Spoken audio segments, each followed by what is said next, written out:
Y a propósito de la reacción ciudadana respecto a todo esto que sucedía la semana pasada en nuestro país, 140 propietarios de locales y centros comerciales se pusieron de acuerdo y manifestaron su indignación con la prohibición de entrada a los 25 senadores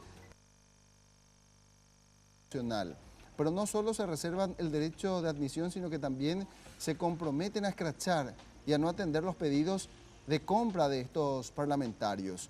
Para el efecto y para que la ciudadanía tenga conocimiento, se encuentra un link, telemongroup.net/mapa-senadores, donde se puede conocer cuáles son estos locales, donde también los dueños instan a escrachar a los parlamentarios, documentarlo y publicarlo.